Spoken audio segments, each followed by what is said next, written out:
Hello bearded bee people, welcome back to B&K It has been more than a week, I think, probably closer to 2 weeks since I've come out with a video, and the reason for that is largely there's not a whole lot of bee stuff going on.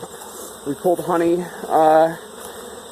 2 weeks ago, I think, and since then we've been kind of just waiting for these hives to start bringing in the goldenrod, and that is, you know, a large portion of the winter feed that they're going to go in the winter with. So I wanted them to pack that stuff away into the brood nests, backfilling the brood area so that I had less feeding to do. And so I just kind of let them do their thing during that period so that I'm not messing stuff up, and so that the next time I get into them I can get a good feel for what's required of me as a beekeeper before October 1, which is when I deem feeding not possible, because you can feed in October most times, but there's also a possibility that October 1 we've got frost and there's no bees flying at all.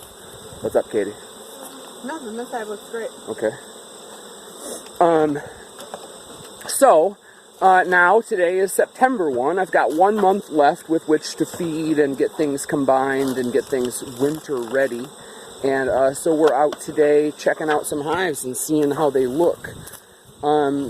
Some of them look good, like these four, apparently, and some of them have dwindled since the last time I've gotten into them. I think in a large part that is due to, first of all, a dearth, and second of all, some formic acid loss due to putting 2 strips on a single.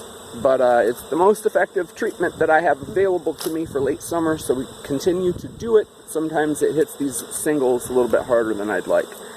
So, but most of them are looking like this, and we're not even really pulling frames when they look like this. We're just kind of pulling the strips off and getting a feel for how much I'm going to have to feed over the course of the next 4 weeks. So that is where we are at as far as that. I will probably be pulling honey a little bit later on this week for the last time this year.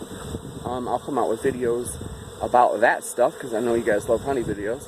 And then it'll just be feeding. So there'll be some feeding videos, but for the most part these hives are pretty heavy.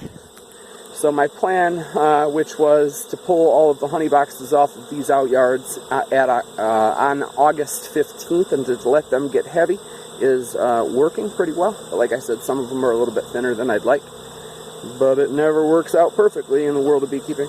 So thanks for watching. Get out there and have some fun with your bees. See ya.